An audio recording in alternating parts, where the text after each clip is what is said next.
हम हर दिन आईना देखते हैं, अपने चेहरे को निहारते हैं, कभी बाल संवारते हैं, कभी त्वचा पर ध्यान देते हैं, कभी थकान के निशानों को मिटाने की कोशिश करते हैं। लेकिन क्या हम कभी उस हिस्से पर रुककर ध्यान देते हैं जिसे हमारे ऋषियों ने आध्यात्मिक द्वार कहा है? जी हाँ, हम बात कर रहे हैं माथे की, उस सरल दिखने वाले हिस्से की जो सिर्फ हमारी सोच का केंद्र ही नहीं बल्कि हमारे कर्मों, भावनाओं और ऊर्जा का सबसे गहरा प्रतिबिंब होता है। और यदि आप गौर करें तो माथे पर समय के साथ कुछ रेखाएं बनने लगती हैं। कुछ लोगों के बीचों बीच एक सीधी रेखा, कुछ के माथे पर 3 समानांतर हल्की लकीरें, कुछ के माथे पर हल्की वी आकार की आकृति और कुछ के माथे बिल्कुल चिकने व चमकदार होते हैं। लेकिन सवाल यह है कि ये रेखाएं आती क्यों हैं और क्या इनका कोई अर्थ है? योग के मर्मज्ञ, भारतवर्ष के महान योगी परमहंस योगानंद कहते थे कि इंसान के चेहरे पर उसका मन और आत्मा लिखा होता है और माथा उस आत्मा की किताब का पहला पन्ना होता है। जब भी वे किसी साधक से मिलते, वे सबसे पहले उसकी आंखों और माथे पर ध्यान देते। वे कहते थे कि माथे की आकृति और रेखाएं यह बताती हैं कि व्यक्ति का ऊर्जा स्तर कैसा है, उसका मानसिक संतुलन किस दशा में है और सबसे गहरा, वो किस दिशा में कर्म और ध्यान से आगे बढ़ रहा है। उन्होंने ये भी कहा कि ध्यान के माध्यम से इंसान अपनी माथे की रेखाएं तक बदल सकता है, क्योंकि जब मन शांत होता है, जब विचारों की गति नियंत्रित होती है, तब शरीर की हर कोशिका, हर मांसपेशी, हर रेखा भी बदलने लगती है। आइए इसे समझते हैं जीवन से जुड़े उदाहरणों से। आपने देखा होगा कि कुछ लोग होते हैं जिनके माथे पर 3 स्पष्ट रेखाएं होती है, एक के बाद एक समानांतर। ये लोग सामान्यतः गहरे विचारों में डूबे रहते हैं, गंभीर होते हैं और अक्सर चिंतनशील होते हैं। लेकिन अगर वही रेखाएं बहुत गहरी और कटती हुई हों तो इसका संकेत होता है कि मन में द्वंद्व है, विचारों में उलझन है, जीवन में कुछ अधूरा है। और योगानंद जी इसे चेतावनी के रूप में मानते थे। उन्होंने एक बार कहा कि जिनके माथे पर बीच में एक सीधी रेखा बनती है जो भौहों के ठीक ऊपर से निकलती है, वो लोग अत्यंत निर्णय शक्ति वाले होते हैं, लेकिन कभी कभी कठोर हो जाते हैं। ये रेखा उनके भीतर की दृढ़ता और आत्मविश्वास को दर्शाती है। लेकिन अगर उस रेखा के दोनों सिरे अलग अलग ऊंचाई पर हो तो वह व्यक्ति भीतर से भटका हुआ होता है। दूसरी ओर जिनके माथे पर हल्की सी वी आकार की आकृति बनती है, यानी दोनों भौहों के ऊपर हल्का सा त्रिकोण, वह व्यक्ति पूर्व जन्मों में साधना से जुड़ा होता है और वर्तमान जीवन में भी उसके पास गहरी आध्यात्मिक समझ होती है। योगानंद जी ने कहा कि ऐसे लोग कभी कभी जीवन में भटक सकते हैं क्योंकि उनके भीतर जन्मजात शक्ति होती है, लेकिन अगर उन्हें सही गुरु और सही दिशा ना मिले तो वह ऊर्जा कहीं और बिखर सकती है।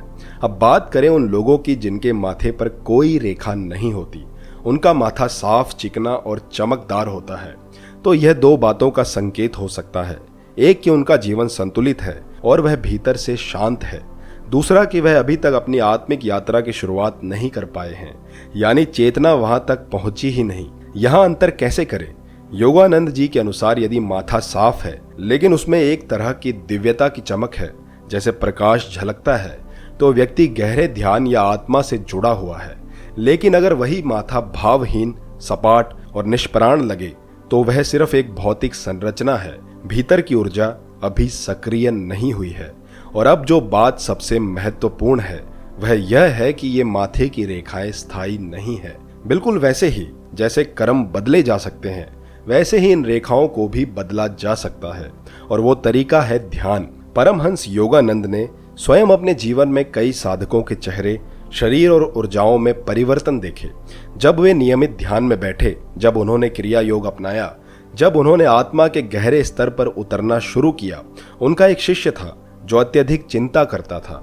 उसकी उम्र मात्र 26 थी, लेकिन माथे पर इतनी गहरी लकीरें थी जैसे किसी 50 वर्ष के व्यक्ति की। योगानंद जी ने उससे कहा कि तू अपने माथे पर अगले 20 वर्षों का बोझ लिए घूम रहा है। और जब वह शिष्य ध्यान में बैठा, 3 सप्ताह के भीतर उसकी वह रेखाएं हल्की होने लगी, क्योंकि विचार शांत हुए, ऊर्जा बहाव में आई और शरीर ने वह बदलाव दर्शाया। ये योग विज्ञान का सच है जिसे अब आधुनिक विज्ञान भी स्वीकार कर रहा है। आज न्यूरोसाइंस कहती है कि जब मन में स्थिरता आती है तो मांसपेशियों की जकड़न कम होती है और चेहरा खुद को ढाल लेता है नई ऊर्जा के अनुरूप। ये विज्ञान वही है जिसे योगानंद जी दशकों पहले अपने अनुभव से बताते थे। उन्होंने कहा कि तुम्हारा माथा सिर्फ सोच का केंद्र नहीं है, यह तुम्हारा संकल्प है। जहां संकल्प होगा वहीं चेतना केंद्रित होगी, और जहां चेतना जाती है वहां ऊर्जा बहती है। यही कारण है कि योगानंद जी हर व्यक्ति को आज्ञा चक्र यानी भुहों के मध्य बिंदु पर ध्यान करने की सलाह देते थे। वह कहते थे कि जब आप रोज वहां ध्यान लगाते हैं, अफर्मेशंस दोहराते हैं, जैसे मैं शांत हूं, मेरा मन स्थिर है, मैं दिव्य ऊर्जा से भरा हूं, तो धीरे धीरे आपके माथे की रेखाएं भी आपका अनुसरण करने लगती हैं। आप अपने शरीर को नहीं, अपने भाग्य को ढाल रहे होते हैं। और ये सिर्फ बाहरी नहीं, यह कर्मिक बदलाव भी है, क्योंकि माथे की रेखाएं केवल शरीर की रेखाएं नहीं है। ये संकेत है आपके कर्मों के संग्रह, आपके विचारों की दिशा और आपके भविष्य की दिशा के। क्या आपने कभी ध्यान दिया है कि जिन महापुरुषों ने जीवन में साधना की ऊंचाई छुई, जैसे रामकृष्ण परमहंस, रविंद्रनाथ टैगोर, योगानंद जी, उनके चेहरे विशेषकर उनके माथे में एक खास आभा होती है। वो आभा ध्यान, संयम और आत्मिक शक्ति की होती है। योगानंद जी के अनुसार जब हम ध्यान में उतरते हैं तो हमारे शरीर का हर कण बदलने लगता है, यहाँ तक कि हमारे चेहरे की लकीरें भी। वह इसे कहते थे स्पिरिचुअल प्लास्टिक सर्जरी, एक ऐसी प्रक्रिया जिसमें ध्यान से व्यक्ति अपने मानसिक, भावनात्मक और ऊर्जात्मक शरीर को फिर से संवारता है। तो अगली बार जब आप आईने में देखें तो सिर्फ चेहरे की सुंदरता ना देखें, बल्कि यह जाने कि आपके माथे पर जो रेखाएं हैं वो आपके भीतर के संसार का चित्र है। आप चाहें तो उन्हें वैसा ही रहने दें या आप चाहें तो उन्हें बदल दें, क्योंकि योगानंद जी ने कहा था मनुष्य अपने भाग्य का निर्माता है और उसका माथा उसकी चाबी। ध्यान, विचार और आत्मा, इन तीनों को साथ लेकर चलिए और देखिए कैसे आपका चेहरा नहीं, आपकी किस्मत बदलती है।